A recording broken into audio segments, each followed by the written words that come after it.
Donc, vous pouvez aller en Marc 16, s'il vous plaît. Matthieu, Marc 16.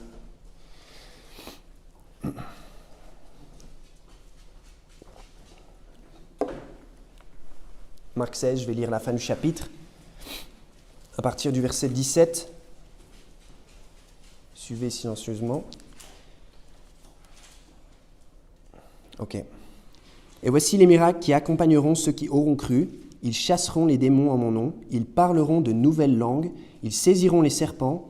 Quand ils auront bu quelques breuvages mortels, il ne leur fera point de mal. Ils imposeront les mains aux malades et ils seront guéris.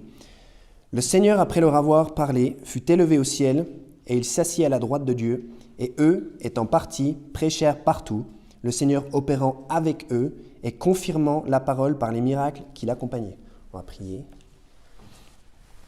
Père, merci pour ta parole. Seigneur, merci pour ce passage que nous, ici, nous croyons qu'il est authentique, qui fait vraiment partie de ta parole, Seigneur. Et on va le traiter aujourd'hui. Et je te prie pour que tu puisses bénir ce message et que tu puisses me donner ton Saint-Esprit pour que je puisse édifier mes frères et sœurs ici. Et que les gens qui vont entendre ce message aussi sur Internet, qu'ils puissent aussi en tirer quelque chose. Et dans le nom de Jésus, Amen.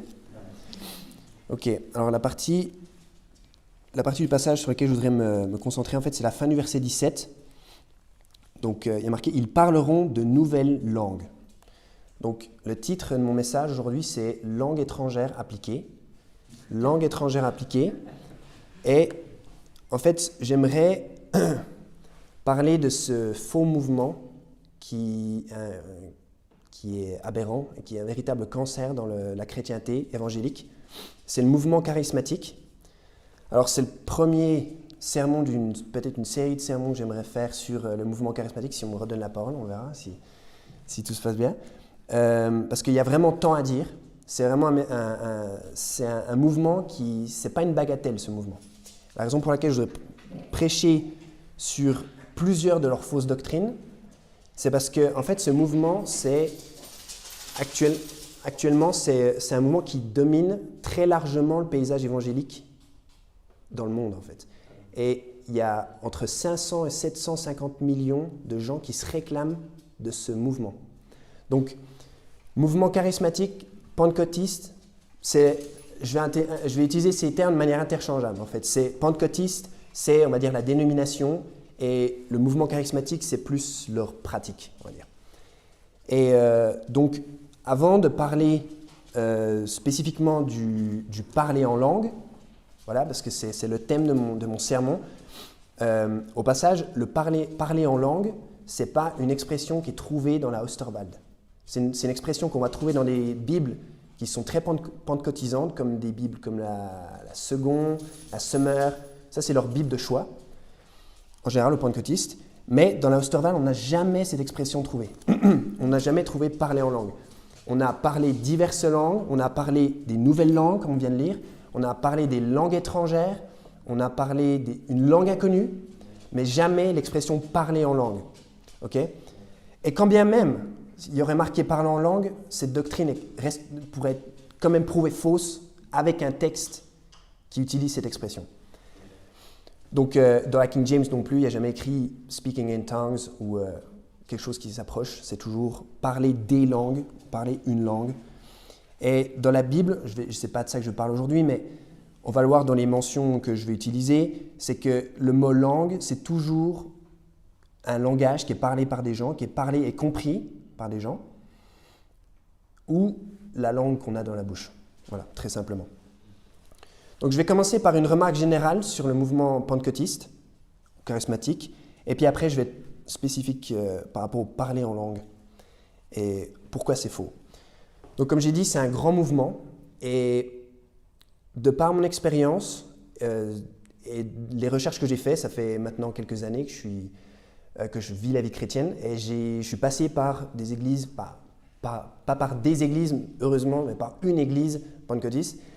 Et en fait, plus je lisais ma Bible, plus j'écoutais de prêches sérieuses, et plus je suis devenu un baptiste, en fait. Parce que plus on lit sa Bible, plus on devient baptiste. Ça, c'est la seule conclusion possible. Et Donc j'ai vu beaucoup de choses dans l'église où j'étais, et à travers les recherches que j'ai faites et ma propre expérience, je peux, comment dire, le mouvement charismatique, je le tiens responsable en grande partie du bazar et du chaos qui règne dans le monde évangélique aujourd'hui. On peut attribuer tellement de choses non bibliques au mouvement charismatique, c'est hallucinant. On va le voir aujourd'hui, par exemple, une théologie complètement fausse. Ils ont une façon de louer Dieu on ne peut plus superficielle et niaise. Je regrette de le dire. Je cherche pas à offenser les gens. Je dis juste la vérité. Et il y a, au sein même du mouvement pentecôtiste, il y a un mouvement qui nie la Trinité. Donc c'est un mouvement qui prend beaucoup d'ampleur. Et c'est un mouvement unitariste en fait, qui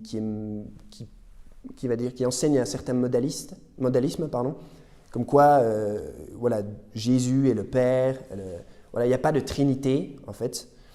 Et avec ça, il y a un faux baptême, et ça, je l'ai vu de mes propres yeux. On baptise au nom de Jésus seul. En fait, j'ai assisté à un baptême un jour dans une église pentecôtiste, et ils ont baptisé le gars, ils l'ont mis sous l'eau, au nom de Jésus seul. Et personne n'a rien dit. Personne n'a relevé. Donc voilà, et là, ça c'est de l'hérésie damnable. En fait, nier la Trinité, c'est pas quelque chose sur lequel on peut négocier, en fait. Si on n'accepte pas la nature de Dieu, là on a un réel problème en fait. Et si on ne croit pas à la Trinité, on ne peut pas être sauvé.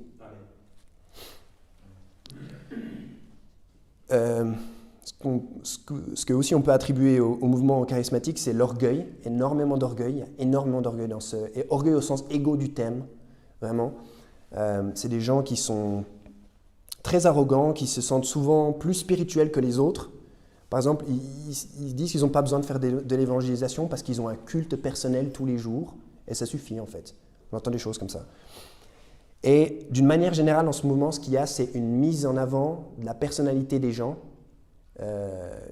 vraiment une centralité sur la personne, sur l'homme, et ce qu'il ressent, comment il se sent, et c'est son expérience en fait. Et c'est ça qui est carrément en fait le standard pour savoir si, par exemple, telle ou telle doctrine est de Dieu, telle ou telle chose est de Dieu. C'est s'ils se sentent en sécurité, s'ils se sentent bien, quand ils entendent quelque chose. Donc je sais que les pentecôtistes qui vont écouter ce sermon ne vont pas se sentir bien, donc ils vont dire que je suis un hérétique. Mais en fait, la parole de Dieu, des fois, elle nous pique comme un pic à feu, en fait. Et peut-être qu'aujourd'hui, vous allez être piqué comme avec un pic à feu, donc réfléchissez-y. Donc voilà. Et le problème, c'est que les églises, quand elles commencent à tolérer les pratiques pentecôtistes, c'est un désastre. C'est vraiment un désastre. Et en fait, je vais vous raconter un petit peu l'histoire du mouvement, très brièvement.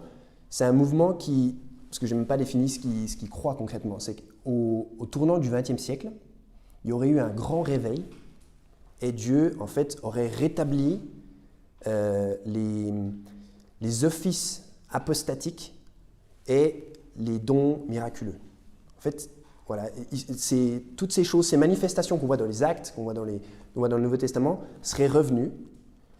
Et c'est comme ça que le mouvement pentecôtiste est né. Mais en fait, si vous voulez, au départ, c'était vraiment, c'était vraiment contenu dans sa cage pentecôtiste, en fait, le mouvement charismatique. Parce que tout le monde regardait ça, et leurs soi-disant miracles, et leurs manifestations, tout ça.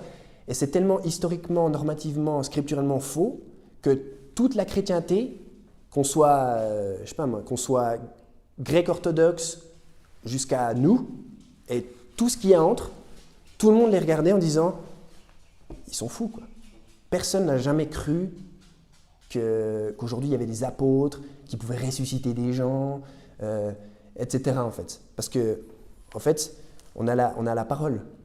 Dieu a tout dit, en fait. Amen. Vous voyez, à la fin de Apocalypse, chapitre 22, verset 21, c'est fini, en fait. Dieu nous a dit tout ce qu'il avait à dire. Et en fait, le mouvement charismatique prétend qu'il y a encore autre chose. Bon. Et donc, ce qui s'est passé, c'est que, comme j'ai dit, au bout d'un moment, en fait, dans les années 50, concrètement, ce mouvement charismatique est sorti de sa cage et au moment où un pasteur d'une église épiscopale en Californie a reçu le baptême du Saint-Esprit, en fait, il s'est mis à trembler puis à parler en langue.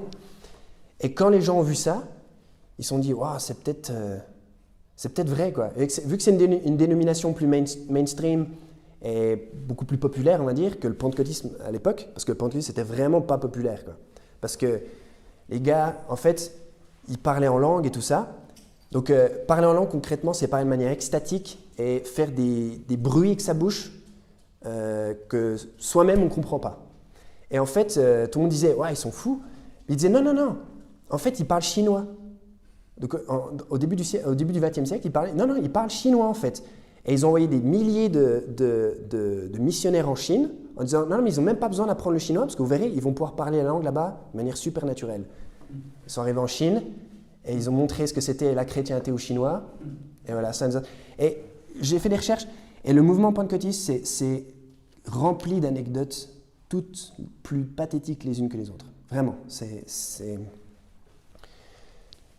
Et donc, voilà, ça a quand même pris de l'ampleur dès que ce pasteur s'est mis à trembler partout. Et puis après, du coup, voilà, sa congrégation a commencé à tolérer ça et d'autres ont vu ça. Et vu que c'est les anglicans, ça s'est propagé chez les protestants et le reste, voilà.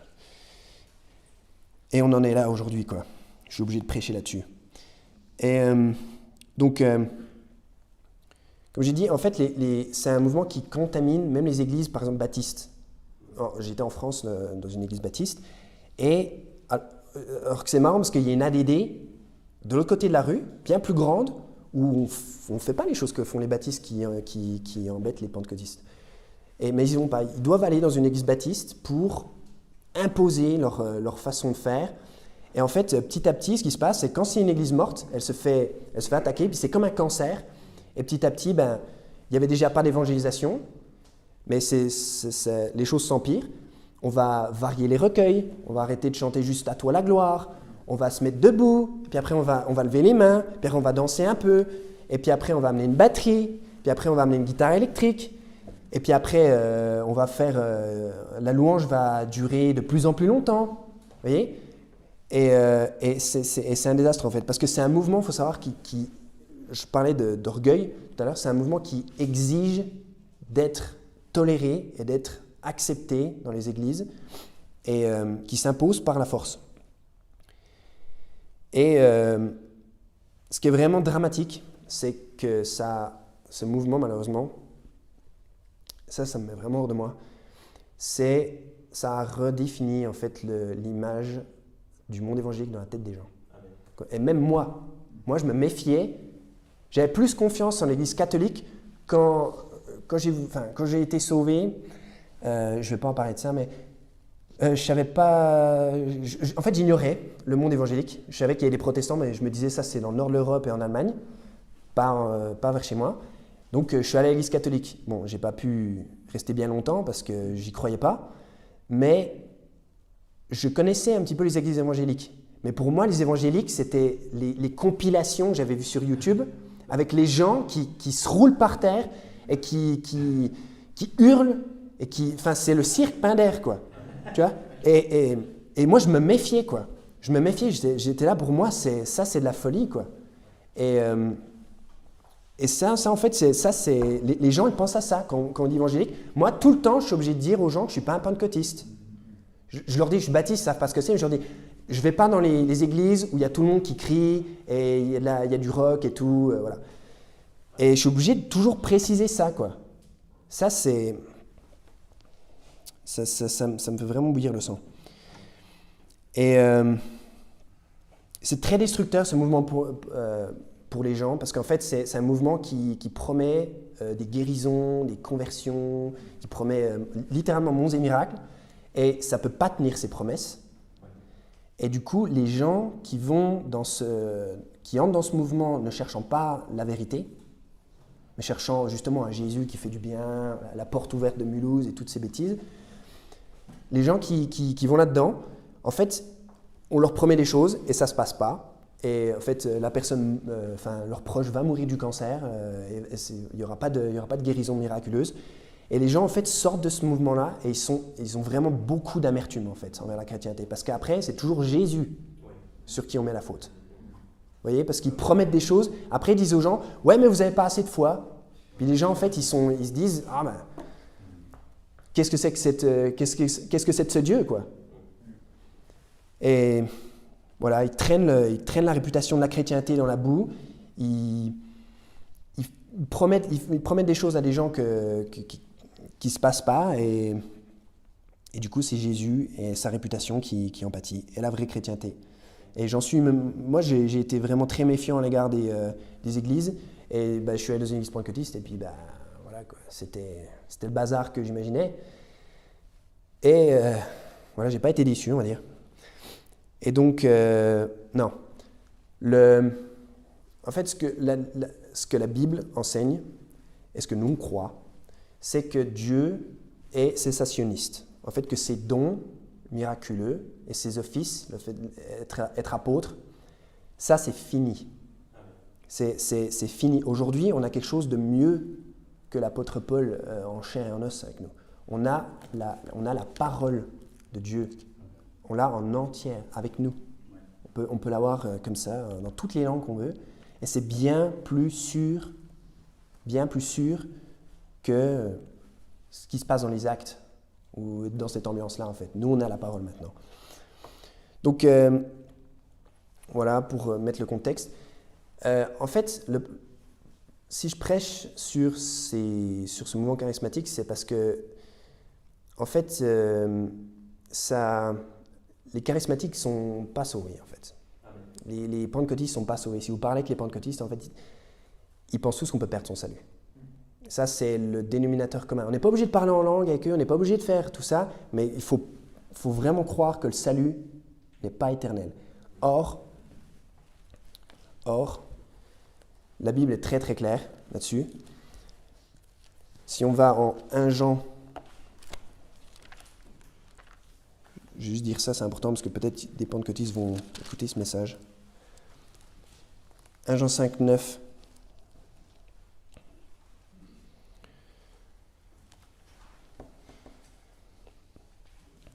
Si nous recevons le témoignage des hommes, le témoignage de Dieu est d'un plus grand poids.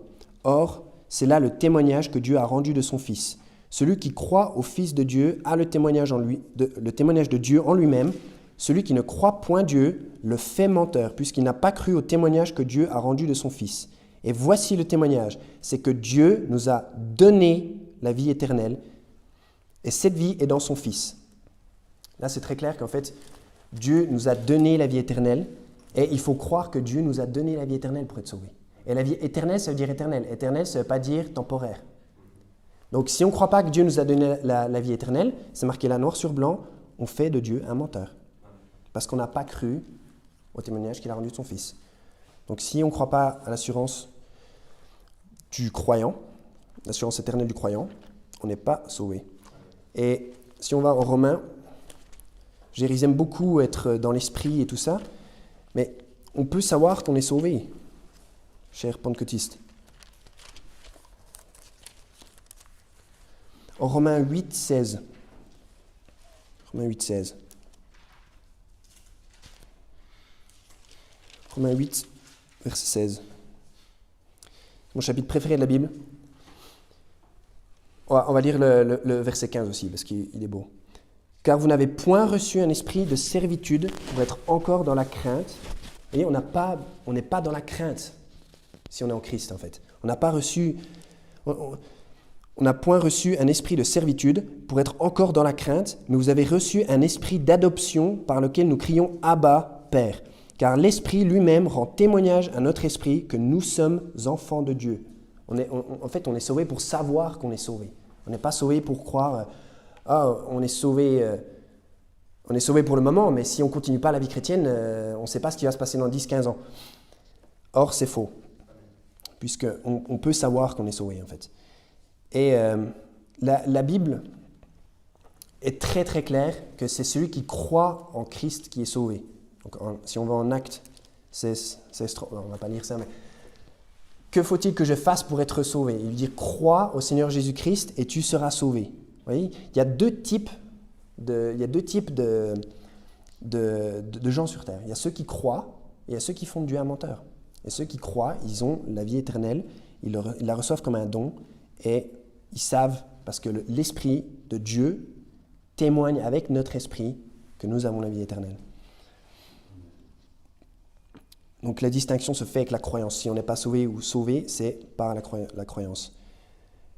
Et je veux dire, qu'est-ce qu'on a chanté là, il y a quelques minutes là? On a chanté « Tel que je suis, sans rien à moi, sinon ton sang versé pour moi ». Qu'est-ce que j'aime cette chanson? Donc, ok. Donc, Marc 16.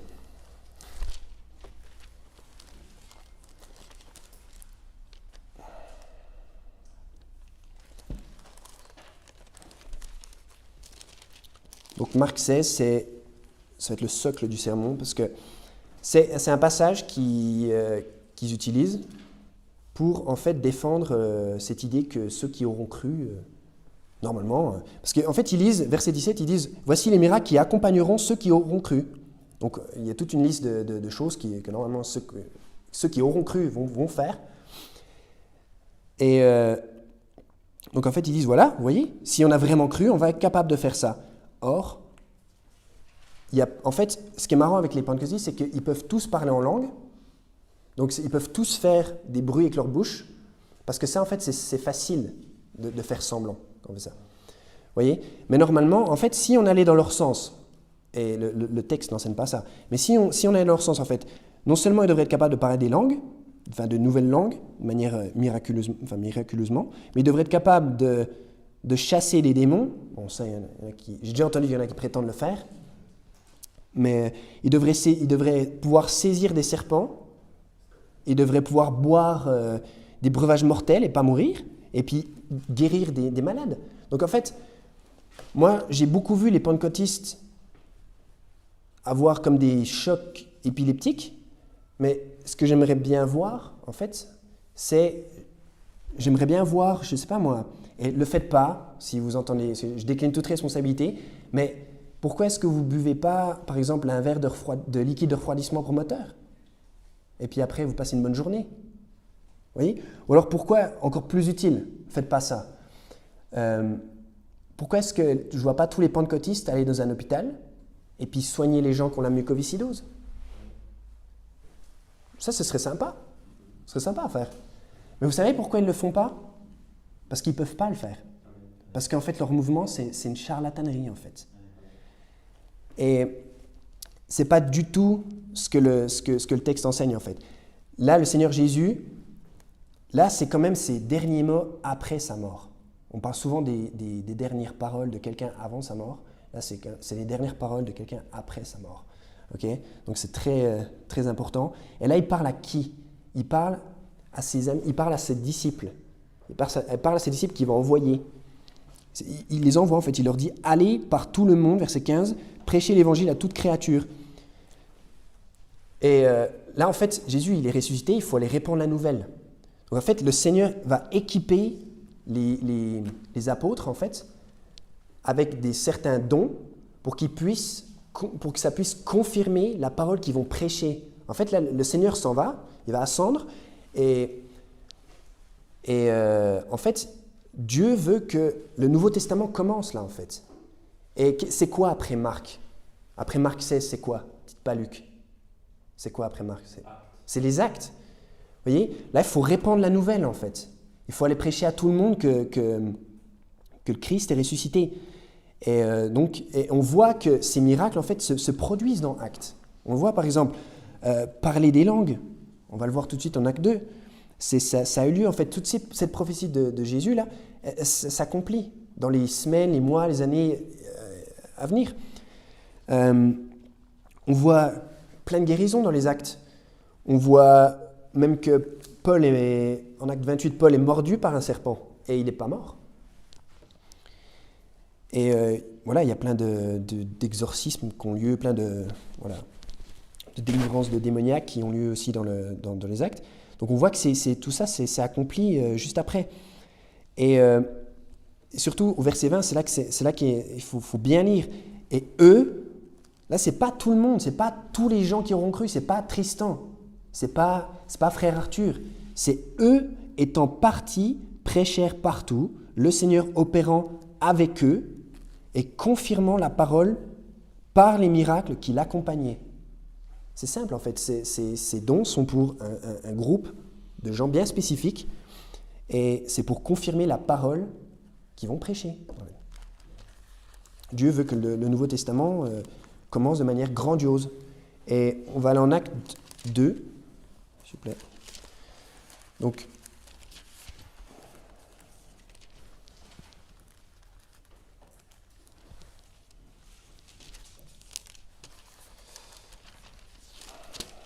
acte 2, le chapitre sur la Pentecôte. Il s'appelle les Pentecôtistes, et en fait, il s'appelle les Pentecôtistes à cause du jour de la Pentecôte. Donc au verset 1, on dit « Le jour de la Pentecôte étant arrivé, ils étaient tous d'un accord dans un même lieu. Alors il vint tout à coup du ciel un bruit comme celui d'un vent qui souffle avec impétuosité, et il remplit toute la maison où ils étaient assis.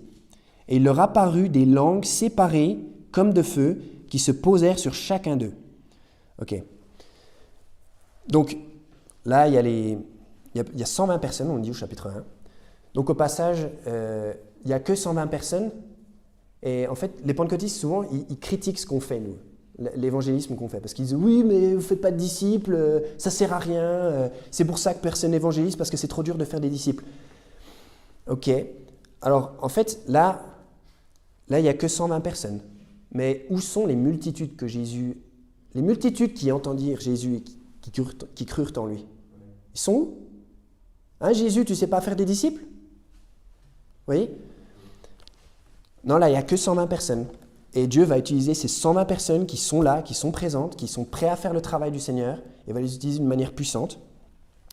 Et donc, là, ils sont tous rassemblés, et donc ils sont tous dans un même lieu, et il y a un grand vent qui souffle, il y a quelque chose d'un peu supernaturel qui se passe, et ils se mettent à parler des langues séparées comme de feu qui se posèrent sur chacun d'eux. Et c'est là, ils s'appuient là-dessus, ils sont là, ah voilà, des langues comme de feu, ça y est, c'est comme quand nous on fait c'est ça, en fait, c'est des langues de feu.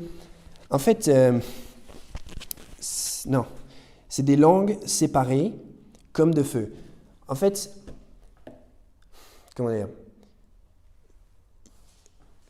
En fait, quand on parle des langues étrangères, en fait, des langues, là, c'est par rapport à la position de la langue. En fait, il y a des langues qui utilisent une position dans la. Enfin, par exemple, en français, on n'utilise pas la langue.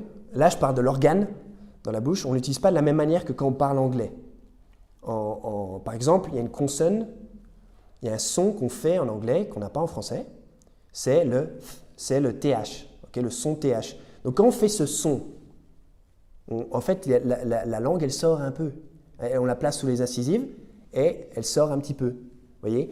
Et il y a plein d'autres langues comme ça. Si Kirsten était là, elle pourrait confirmer ça. En danois, il y a aussi il se trouve que je parle un petit peu danois. Et il y a un dessert qui est très dur à prononcer, c'est re, gre, me, fleu. Ok, wow, une expérience charismatique. Non, en fait, ça veut dire, c'est un dessert avec des fruits rouges, c'est avec de la crème, c'est bon. Tu demanderas à Kirsten qu'elle t'en fasse, frère. Et en fait, pour bien prononcer le D en danois, il faut faire sortir un peu la langue.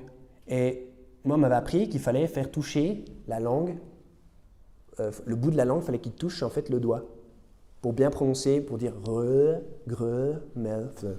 Bref. Et ça y est, je suis rempli du Saint-Esprit. Et donc, vous voyez, en fait, la langue sort, et c'est un petit peu comme des langues comme de feu. Enfin, c'est poétique. Enfin, moi, j'interprète ça, je me dis, ça peut être par rapport aux langues qui se mettent à parler, c'est des langues séparées, c'est des autres langues, et peut-être le grec aussi est comme ça. Le grec, il y a ce son, je ne parle pas grec du tout, mais j'ai déjà entendu des Grecs parler, il y a ce son en espagnol aussi. Et la langue qui sort, et peut-être pour ces Galiléens-là, c'était des sons qui était un petit peu étrange pour eux. Voilà, donc en fait, ça fait un petit peu comme la langue qui sort, comme ça fait un peu comme une flamme. Vous voyez, une flamme, des fois, ça ressemble un peu à une langue, comme la langue d'un animal. C'est un peu poétique. Ou alors, peut-être qu'il parle comme de feu parce qu'il prêchait, enfin, il parlait avec autorité, il parlait avec de la puissance, en fait. C'est une manifestation puissante qui se passe là. Ce pas des gars qui balbutient, qui sont débutants sur Duolingo. C'est pas ça. Et verset 4, il y a marqué « Ils furent tous remplis du Saint-Esprit et ils commencèrent à parler des langues étrangères selon que l'Esprit les faisait parler. » Donc, ok, quand on lit « langue étrangère », ok, encore une fois, dans la Bible, Louis II, ce sera parler en langue. Mais là, il y a marqué des langues étrangères. Quand on pense à langue étrangère, moi j'ai fait des études en langue étrangère appliquée. Je crois que frère Stéphane aussi. Je ne sais pas pour toi, mais en tout cas, moi, je n'ai pas fait un cursus charismatique du tout, quoi. Et non, quand on entend langue étrangère, en fait, on pense à l'allemand, au néerlandais, à l'espagnol, l'anglais. On ne pense pas à... Ça, c'est étrange. C'est pas une langue étrangère, c'est une langue c'est étrange. Là, ici, il y a marqué langue étrangère, selon que l'Esprit les faisait parler. Donc les mecs, ils parlent. Vous voyez, ils disent des choses cohérentes. Parce que quand vous parlez avec les pentecôtistes, en fait, ils ne savent pas ce qu'ils disent. Moi, la première fois que je suis dans une église pentecôtiste, c'était un groupe de jeunes. Donc, après le concert de rock, il y a eu ce moment, en fait, ils t'invitent pour prier. Et il y a un gars qui...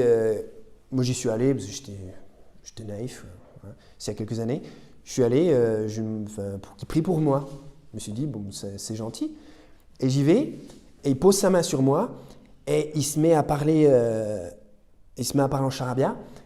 Et là, je me dis, waouh, il parle latin. Je me suis dit, il parle latin. Et dans ma tête, je me suis dit, l'Église catholique m'a rattrapé. Et puis après, donc, il fait ça pendant 1 minute, ou quelque chose comme ça. Et après, je lui dis, waouh, tu parles latin, mec? Puis il me fait non. Puis je fais, mais t'as dit quoi, là? Puis il fait, c'était quoi? C'était quelle langue? Tu parles quelle langue? Il fait, ça, c'est pas une langue qui existe, c'est une langue céleste. Je fais, ok, mais t'as dit quoi? Je fais, t'as dit quoi? Puis il me fait, je sais pas. Il n'y a que Dieu qui sait. Je lui dis, mais je dis, il est fou, quoi. Pourquoi il fait ça, quoi? Et donc voilà. Non, là, c'est des langues étrangères. Et en fait, on se dit, mais qu'est-ce qui se passe dans ce passage? Donc voilà, ça, c'est la version pentecôtiste. La version dans la Bible, c'est ça.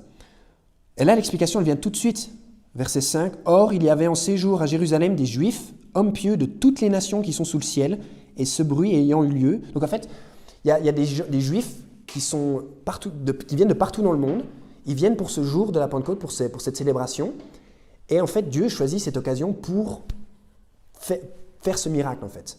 Et déjà, ça prouve que la religion, là en l'occurrence la religion mosaïque, le vrai judaïsme, était présent dans toutes les nations sous le soleil, sous le ciel. C'est ce que dit la Bible, voyez. Et donc en fait, ces Juifs, ils viennent en pèlerinage à Jérusalem pour entendre, pour célébrer. Et c'est le moment pour eux d'entendre l'Évangile. Et donc, et ce bruit ayant eu lieu, il s'assembla une multitude qui fut confondue de ce que chacun les entendait parler dans sa propre langue. Donc là, le miracle, c'est que, en fait déjà, ce qui se passe, c'est qu'ils les entendent parler. C'était pas comme moi, où le gars, il parlait quelque chose que je ne comprenais pas. Là, ils entendent quelque chose et ils comprennent ce qu'ils entendent, en fait. Et c'est ça qui est miraculeux. Et ils sont d'ailleurs dans l'admiration. Ils en étaient tous hors d'eux-mêmes, et dans l'admiration, se disant les uns les autres, ces gens-là qui parlent, ne sont-ils pas tous galiléens? Parce qu'en fait, ils ne s'attendaient pas à ce que des locaux parlent ces dialectes lointains. Enfin, il y avait toutes les nations sous le ciel. Donc ça se trouve, il y avait peut-être des langues vraiment, des langues comme des langues de feu, quoi, du style des ancêtres des langues germaniques ou des trucs pour des gens de la Méditerranée vraiment barbares et vraiment improbables. Et donc, en fait, ces juifs-là, ils entendent donc, tous ces gens parler dans leur langue, tous ces locaux. Ils disent, comment donc les entendons-nous, chacun dans la propre langue du pays où nous sommes nés, donc dans leur langue maternelle. Après, ils nous donnent une liste de langues. Donc, il y a Parthes, Mèdes, Élamites et ceux qui habitent, enfin, c'est là d'où ils viennent, en fait. Ceux qui habitent dans la Mésopotamie, la Judée, la Cappadoce, le Pont et l'Asie, la Phrygie, la Pamphylie, l'Égypte et les quartiers de la Libye, qui est près de Cyrène, et les étrangers romains, juifs et prosélytes crétois et arabes, nous les entendons parler en nos langues des merveilles de Dieu. Donc c'est des langues qui existent déjà. C'est des langues qui n'existent plus, sûrement, qui ont fusionné, qui sont devenues d'autres langues, mais c'est des langues que des gens parlaient.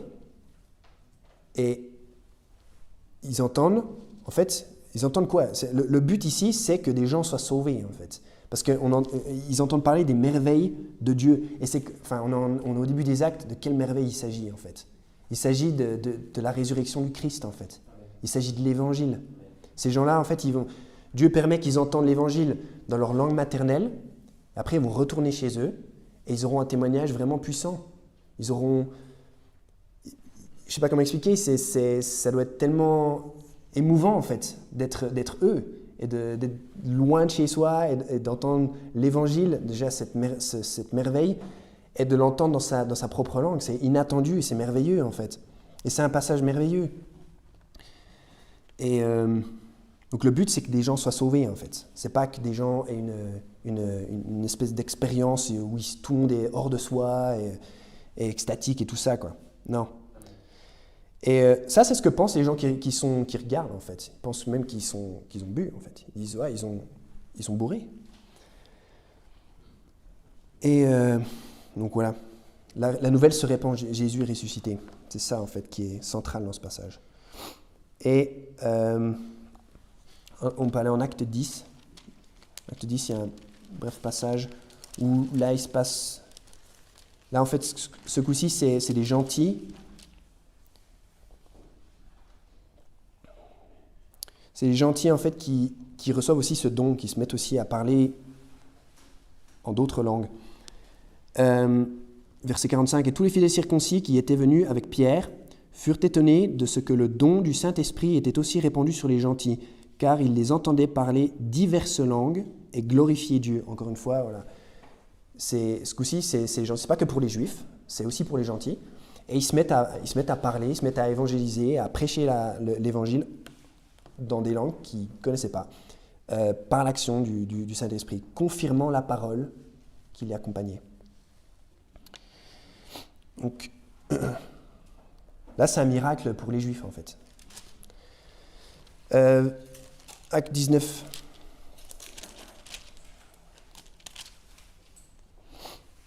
Acte 19.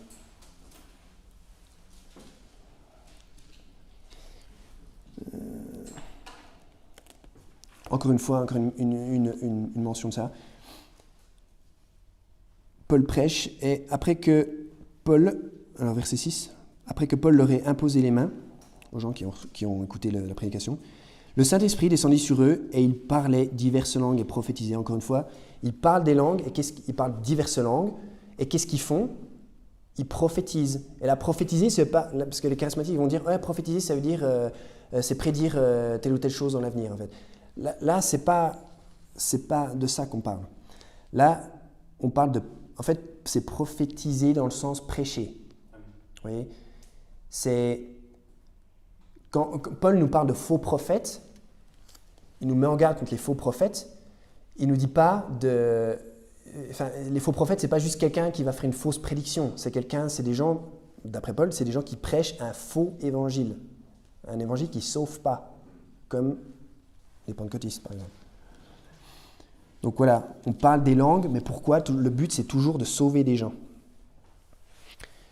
Donc, on va aller en 1 Corinthiens, chapitre 12. 1 Corinthiens, chapitre 12.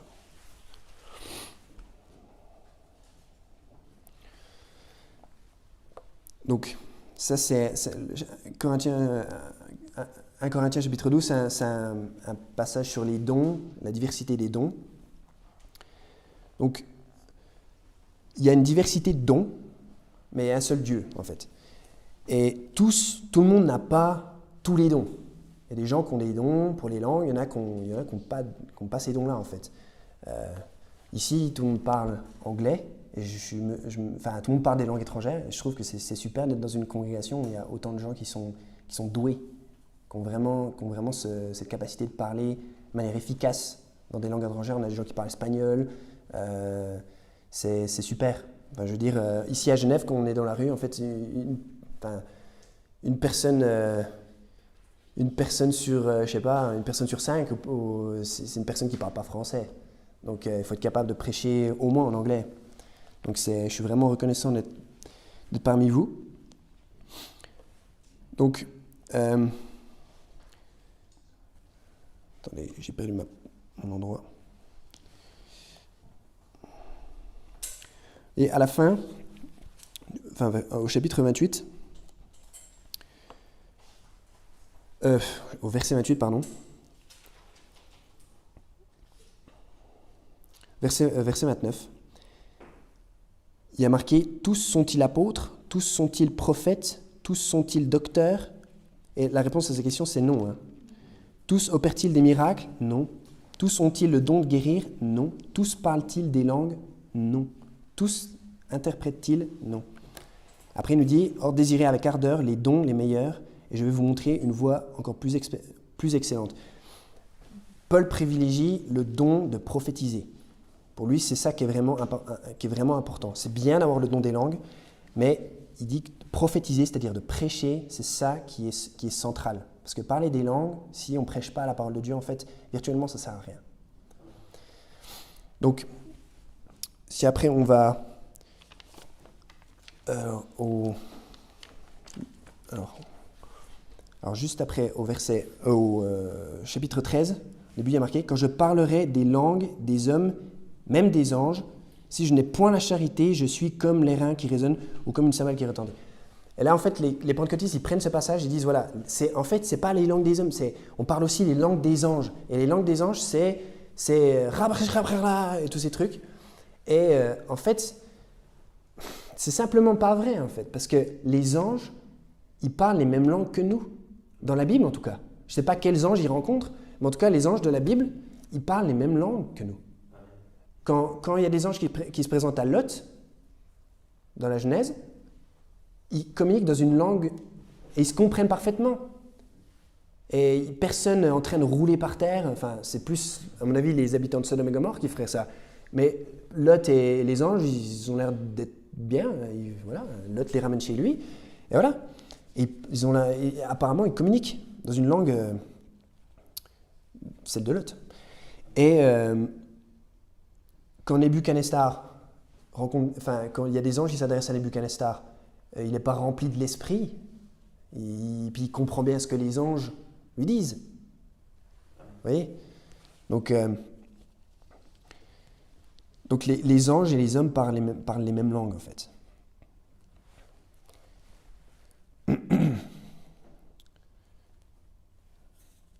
Ok. Au verset 8, Paul nous dit « La charité, l'amour, ne périt jamais. Quant aux prophéties, elles seront abolies, et les langues cesseront, et la science sera abolie. » En fait, les langues en fait, les langues disparaissent, en fait. Il y a des langues qui sont mortes. Personne aujourd'hui parle le latin comme langue maternelle. Je ne pense pas. Par exemple, dans ma région d'où je viens, il y avait le franco-provençal dans le Jura et le franc-comtois. Par exemple, le frère Pierre avait fait un sermon sur les Vaudois, les chrétiens vaudois, qui sont venus se cacher en Suisse. En fait, eux, ils parlaient une langue qui s'appelle le franco-provençal et ils avaient le Nouveau Testament traduit dans leur langue, dans leur dialecte. Mais aujourd'hui, personne ne parle cette langue. Ça a disparu. Donc ils ont prophétisé dans cette langue et cette langue a cessé. Et pareil, le franc-comtois, ça n'existe plus en Franche-Comté. Ça a disparu après Louis XIV. Les langues cessent en fait, simplement ça.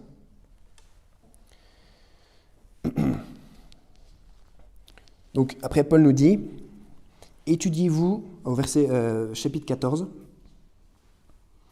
verset 1, étudiez-vous à la charité, désirez aussi avec ardeur les dons spirituels, mais aussi surtout celui de prophétiser. Car celui qui parle une langue inconnue ne parle pas aux hommes, mais à Dieu, puisque personne ne l'entend, et qu'il prononce des mystères en son esprit. Ok, donc voilà, une langue inconnue. En fait, quand on parle une langue inconnue, pourquoi il y a marqué inconnu en fait? Lui, il parle une langue inconnue pour celui qui l'entend. En fait. C'est comme si là, je me mettais à prêcher en danois. Je dirais des mystères pour vous. Dieu comprend le danois, pas de souci. Mais si je n'interprète pas ce que je dis, en fait, ça ne sert à rien. C'est pas ça prêcher, en fait. Et donc, en fait, Dieu nous demande d'édifier l'assemblée en prophétisant. Donc, celui qui prophétise, verset 3, édifie, exhorte et console les hommes par ses paroles. Celui qui parle une langue s'édifie lui-même, mais celui qui prophétise édifie l'Église. Vous voyez ? Il faut parler une langue. Enfin, c'est presque énervant parce que c'est des choses tellement basiques. En fait, là, je parle une langue que vous comprenez. En fait, je m'efforce de dire des choses pour qu'on se comprenne. Et en fait, Paul, qui parle plein de langues, parce que c'était un homme très éduqué, il a appris avec son gourou Gamaliel, et il connaissait bien les Écritures. Et puis, dans cette partie du monde, c'est très probable que la plupart des gens étaient bilingues, trilingues. Je veux dire, il écrit à des gens en Grèce, il écrit à des Romains, il est citoyen romain. Le gars, il parle sûrement le latin, le grec, ces dialectes de Jérusalem. Enfin, c'est pas rare dans le monde que des gens parlent plusieurs langues, en fait. La Bible nous parle simplement du fait que quand on est dans une congrégation où il y a des gens qui parlent plein de langues différentes, on parle une langue que tout le monde comprend. Okay ? Et si ce n'est pas le cas, on va le voir après, il faut interpréter. Simplement ça, j'étais dans une église en Belgique où il y avait un Belge qui ne parlait pas anglais. Et en fait, il prêchait en néerlandais et il y avait un gars à côté qui transmettait en anglais.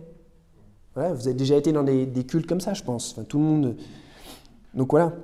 Parce qu'autrement, le gars, il parle en néerlandais, il parle en néerlandais, et puis dans la congrégation, personne ne comprenait, parce que c'était une église où il y avait des expats. Personne parlait néerlandais, en fait. Voilà. Et donc il faut parler une langue que tout le monde comprend. Voilà, c'est ce qui est dit après. Verset 5. « Car celui qui prophétise est plus grand que celui qui parle des langues, à moins qu'il ne les interprète, afin que l'Église en reçoive l'édification. » Donc voilà. Après, il continue. Après, il compare le fait de parler une langue que personne ne comprend à un instrument qui sonne de manière... juste des notes, des instruments qui sonnent tout seuls et qui ne donnent rien, en fait, parce qu'il n'y a aucune cohérence. Et voilà, bon, on va passer. Donc après, le passage... Alors, déjà au verset 10, il y a marqué « Combien, par exemple, par toujours des langues, n'y a-t-il pas de sorte de mots dans le monde ? Et y en a-t-il aucun qui ne signifie quelque chose pour quelqu'un ?» En fait, là, Paul il dit qu'il n'y a pas de langue qui n'a aucune signification, en fait. Ça n'existe pas une langue. Autrement, ce n'est pas une langue. Forcément, une langue, elle est comprise par quelqu'un quelque part. Okay ? Et ça n'existe pas une langue que soi-même on ne comprend pas et que seul Dieu comprend. Non. Ça n'existe pas en fait. C'est ce que dit la Bible. Si donc, verset 11, « Si donc je ne sais ce que ces mots signifient, je serai un barbare pour celui qui parle, et celui qui parlera sera un barbare pour moi. » Si on ne se comprend pas, voilà. « Ainsi, puisque vous désirez avec ardeur... » Attendez, on va passer...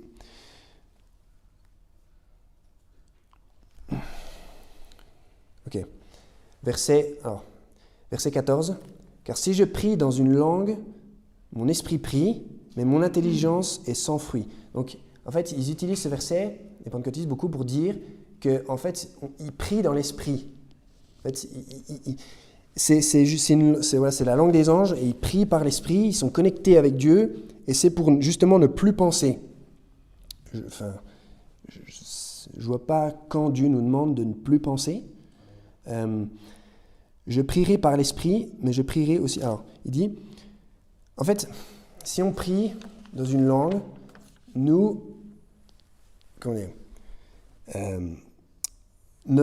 si je prie dans une langue que vous ne comprenez pas, mon intelligence, je suis en train d'essayer de faire des phrases dans ma tête cohérentes, j'essaie de parler à Dieu, mais mon intelligence, ce qui se passe dans ma tête, si je me mets à parler en danois, ce qui se passe dans ma tête, en fait, est sans fruit. Mon intelligence est sans fruit. Et c'est tout ce que ça dit, en fait. C'est pas un passage incroyable. Parce que vous ne comprenez pas ce que je dis. Donc, qu'y a-t-il donc à faire? Je prierai par l'esprit, mais je prierai aussi par l'intelligence. Et je chanterai par l'esprit, et je chanterai aussi par l'intelligence. Autrement, si tu bénis en esprit, comment celui qui tient la place d'un ignorant répondra-t-il l'Amen à ton action de grâce puisqu'il ne sait pas ce que tu dis? Donc déjà là, ce qui a marqué, c'est que ça prouve, verset 16, comment celui qui tient la place d'un ignorant répondra-t-il l'Amen? En fait, la personne, elle est ignorante. Ça veut dire qu'elle peut éventuellement apprendre et ne plus être ignorante. Donc ça veut dire que ce n'est pas forcément nécessairement une manifestation supernaturelle, que seul... C'est pas forcément un don, en fait. On peut s'éduquer, en fait. On peut apprendre des langues. Je pense que vous êtes capable de comprendre ça.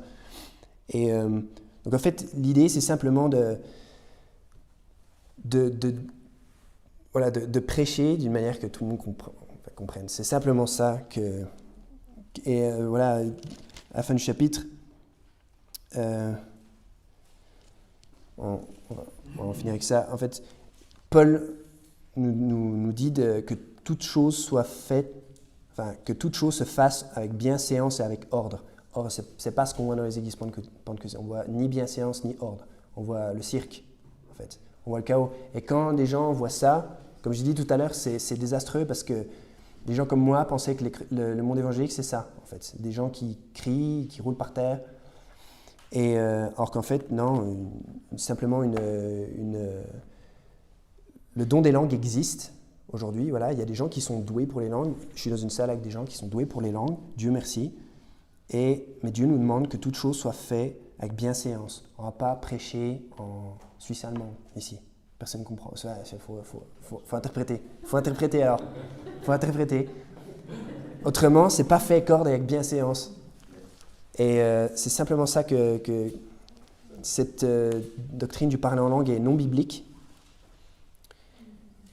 Et voilà. Je ne sais pas vraiment quoi dire d'autre. Donc, on va s'arrêter ici.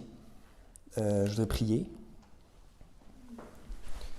Père éternel, merci pour ces enseignements très clairs de ta parole. Merci parce qu'aujourd'hui, on a ta parole dans son entièreté, Seigneur. Et ça, c'est le vrai miracle. Et le vrai miracle, surtout, Seigneur, c'est que des gens se convertissent et sont sauvés, croient en toi. Et c'est vraiment le miracle qu'on cherche aujourd'hui. On n'a plus besoin de ces manifestations supernaturelles. On n'a plus besoin de ces choses-là puisqu'on a ta parole et on peut vraiment s'y fier et compter dessus. Et je te prie pour que ce message puisse tomber dans de bonnes oreilles attentives de certaines personnes qui peuvent être confuses par rapport à cette doctrine et qui puissent vraiment, Seigneur, se repentir de ça et comprendre vraiment ce que la Bible enseigne là-dessus. Et dans le nom de Jésus, prie Amen.